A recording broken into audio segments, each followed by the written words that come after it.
Hello everyone, this is Geeta from the Momentum Lab channel and welcome to today's video. In today's video, we will be discussing the ideal number of stocks that one should hold in their portfolio. And is there a number such as an ideal number of stocks for a portfolio? Let's dive in.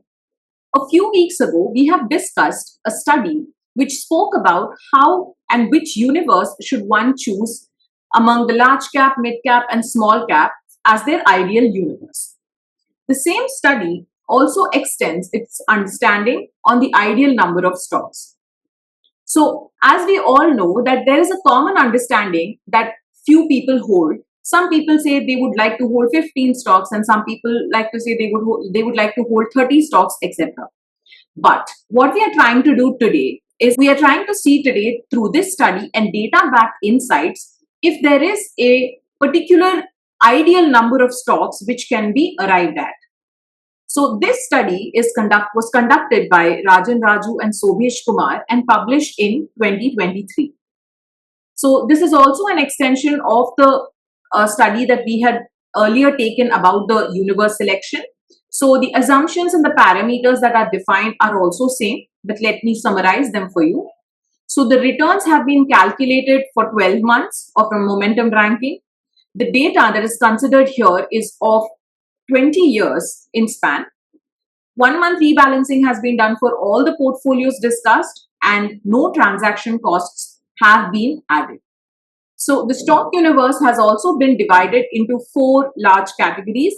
1 to 100 the large cap, 101 to 250 being the mid cap, 251 to 500 being the small cap and 500 to 750 being the micro cap.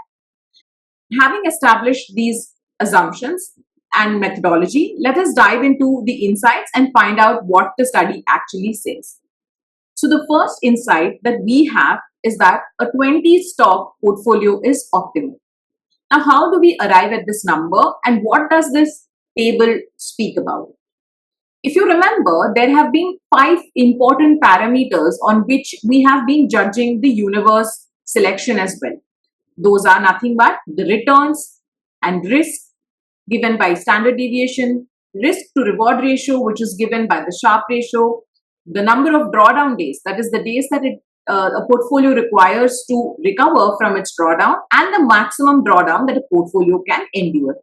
We will be using the same 5 metrics to understand how we have arrived at this optimal number of stocks. Before discussing that, let me also take you through this methodology and tell you a little bit about what this table speaks about. What this study essentially does is that they have taken 4 universes, 200, 325, 500 and 750. So across these universes, they have created a portfolio with 5 stocks, 10 stocks, 15 stocks, 20 stocks, 25 stocks and so on up until 80 stocks.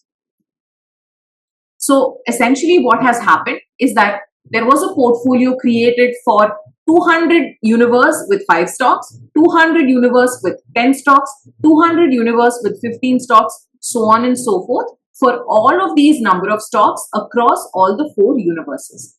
All the portfolios with 5 number of stock holding across the universes of 200, 325, 500 and 750, the average values of returns, risk, Sharpe ratio, drawdown days and maximum drawdown was calculated, and this table presents an average of a 5 stock portfolio across all the universes.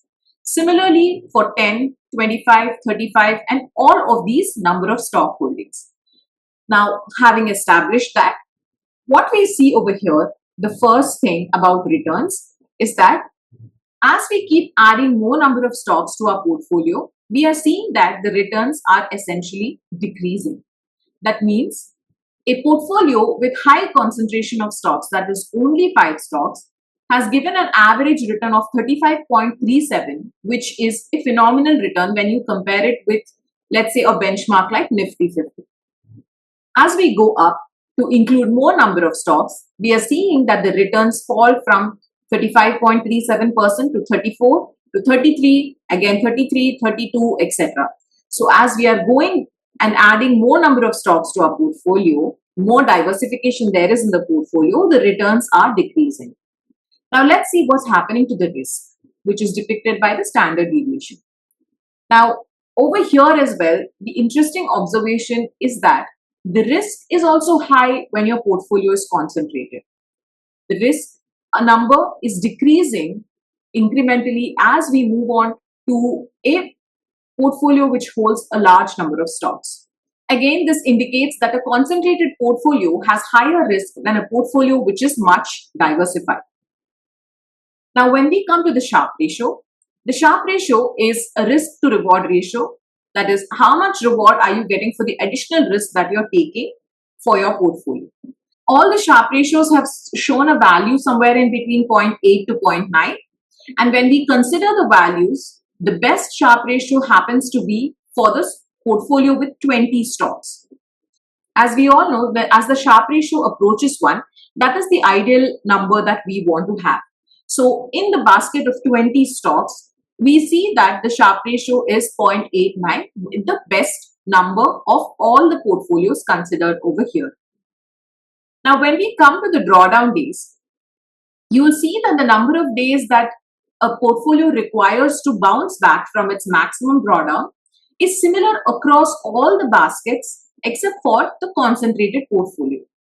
The number of drawdown days are less over here, and the number of drawdown days for all other portfolios are in the range of 700 to 750.